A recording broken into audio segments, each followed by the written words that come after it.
Welcome back to Primetime News. A special welcome to folks on OneSpotMedia.com.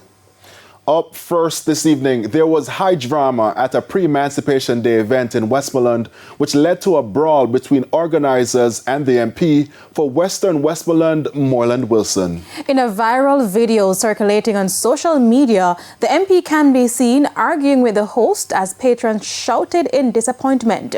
More in this report.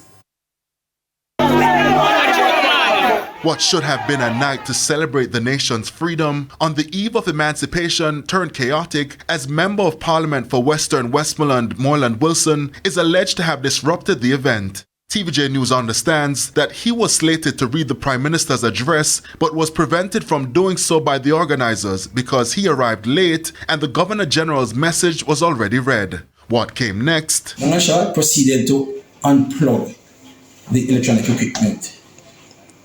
Right? This led to the cutting of the microphone being used by Mr. George Knox.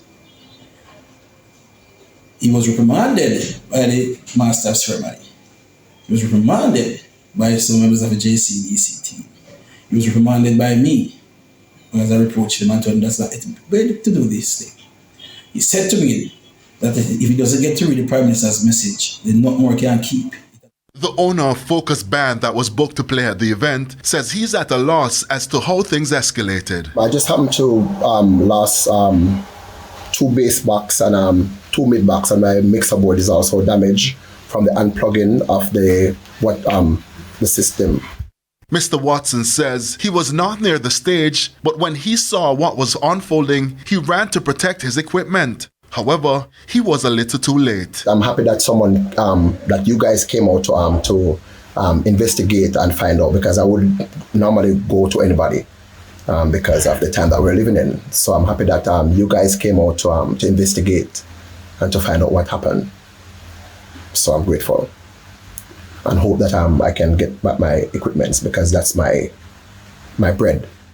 Meanwhile, the Western Westmoreland MP Morland Wilson sought to explain what happened. He believes politics was at play. I protested the way they treated the Prime Minister and myself at this event, being it is a government-held event, and I also protested the way in which we find individuals who have come out to utter political slurs and slogans at an independence event.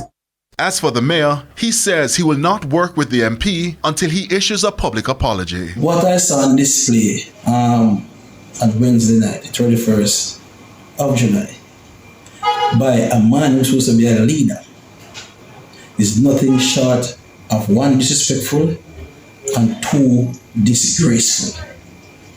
I think such behavior has really brought the office that he holds, the office of Member of Parliament for Western, into disrepute.